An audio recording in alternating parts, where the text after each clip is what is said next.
Greetings everyone, Shiv here, and today we're going to talk about the 3 things you can do in Overwatch to make you a better team player. Now we're not going to talk about how to shoot better, we're not going to talk about leading targets or how to play a specific character better, and we're not going to talk about how McCree is an OP motherfucker that pretty much just right clicks as he goes. Yes, we all know that he is OP, let's move past this, Blizzard will eventually tune him down. And saying that Hanzo is the direct counter to him is not a very good thing, Blizzard. Just saying that right now. So, we're going to talk about 3 things that you could do specifically in a team environment to make you a better team player. Now, number 1 on this is going to be found in the options section. And it's going to be under sound. Now, the reason I say this is, well, music volume obscures a lot of information, so I always crank that down in a lot of games. What I really want to hear, though, is the sound effects, most specifically footsteps. Alright? Footsteps are a very important audio cue in a lot of first-person shooter type games. They allow you to know when there's somebody nearby you that you need to deal with. Now, every character in this game has a very unique and distinct footfall sound that will allow you to be able to identify what's coming up on you without having to resort to some shitty ass hacks, which apparently a lot of people seem to be using right now. So, being able to identify that, specifically if you're like, say, a Torbjorn or anybody who's posted up in a position or a sniper, whatever, is going to be really important, alright? That time that you get from hearing the sound to when they get to being able to shoot at you is pretty important. It'll actually give you just enough time to be able to turn, be ready for it, and be able to counter them nicely. Alright? A lot of times, like with specific characters like Reaper, what they're trying to do is sneak up behind you and then get at least 2 to 3 shots point blank at you. Now, if you're able to hear that Reaper coming up on you before he can get there, then guess what? You're going to be able to turn and fight him. Now, a Reaper does not want to do a face-to-face fight. It's not generally in his best interest, alright? But doesn't mean he won't do a face-to-face fight, because as he closes that gap, he's going to win. But still, it gives you an opportunity. Now, as a person who likes playing Torbjorn, as well as Junkrat, which I have quite a bit of time on both of them, this actually could mean the difference of life and death, alright? In the case of Torbjorn, I reposition myself to where his only vantage to coming into that area means it's going to be a triangulation between my turret and me shooting in on him, to where he is at a disadvantage. As Junkrat, this basically allows me to turn, get ready to lob a bunch of frag mines or frag grenades, as well as throw a concussion mine to his face to possibly take him out. Good times. But the sound setting is really important, especially for sound effects. So I highly recommend you guys play around with that and get to that comfortable position where you can hear the footfalls quite nicely. Now, the second thing I'm going to talk about is group and team voice chat. Even if you don't have a microphone, you should be in these. Alright, and the reason I say this is other people do have microphones. Quite a lot of people have microphones. They're built into a lot of webcams. A lot of people have Blue Yetis, snowballs, things of that nature.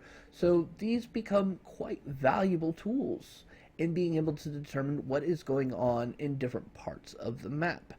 Alright? So many times during a battle, people are going to say, hey, there's a Reaper in the backfield. Hey, Tracer just came around front. We all need to collapse back onto the point. So on and so on and so on. Hey, somebody needs to catch that Pharah. Alright? It draws attention so that players can react to the situations that's going on. Alright? Now, for those of you who don't have microphones, okay, that's going to suck a little bit, but that does not mean you can't be helpful, okay? By listening to those commands, that's really going to improve your gameplay quite a bit. Now, I've had people say, well, why can't we just type? Well, typing is kind of like asking to be killed. Typing takes time versus speaking. Obviously, the time it takes to type something out versus the time it takes me to speak it out is quite significant, and that time is going to lead to a death. So, yeah, being able to just hear what's going on is going to improve things a lot. So, auto join it.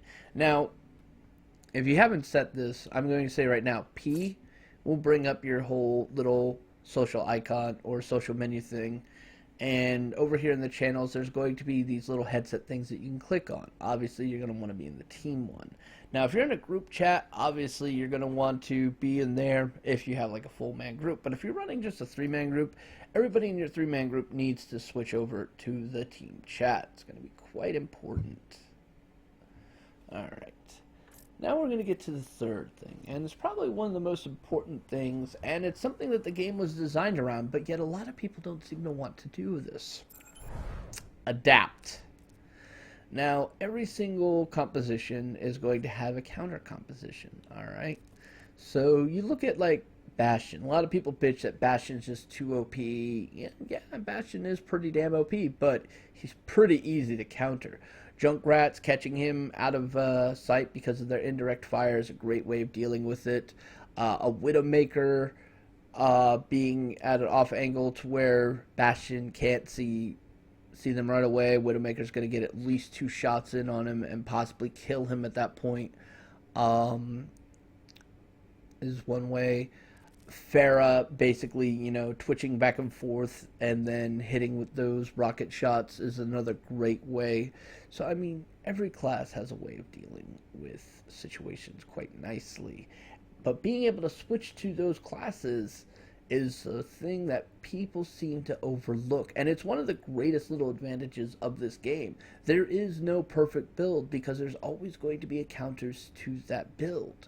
Alright, so it behooves the general player to experiment around with a lot of these classes. Play around with them. Have fun with it. Learn them. Alright? Makes sense. But what we end up seeing is a lot of people just want to stick with Soldier 76 or just stick with the Hanzo or stick with the Junkrat or stick with the McCree throughout the entirety of the game, thus weakening their possibility of possibly countering and pushing forward. God's honest truth. It's kind of sad. Now, this doesn't mean that there aren't many situations where playing just as Soldier 76 the entire game are going to be advantageous. As a matter of fact, 76 is really great for countering Pharah, who is one of the more overly used characters in the game just because her ability is really nasty to deal with. And there's only a few characters that can really challenge her in the air. So, yeah, there's that. So, being able to switch up your character not only is a great little thing, it should be something that people are doing a lot more of. Don't think that you're just going to be God's gift to first-person shooters and stick with one character the entire time. Alright, look towards the composition of your opponents. Look to see where you guys are lacking and adapt. And guys, I can't say this enough. Learn some tanks, learn some healing, alright? I even started learning to play Winston just because I like an assault tank, alright? These are probably going to be 2 of the biggest factors of whether or not you win or lose. No tank, no healer, no win. I'm not even going to lie. Now, this doesn't mean you're not going to be able to win with those without those 2, but it's going to be a lot harder. So, yeah, multiple tanks, good. No tank, bad. Alright? So, learn to adapt, experiment around, become proficient in every character you possibly can. Alright? And that's going to be all for these little suggestions. Alright? I hope they were helpful. Maybe they weren't. That's fine. If you like this video, please like, subscribe, leave me some comments down below. And remember, ladies and gentlemen, the world needs more heroes. Till next time, peace.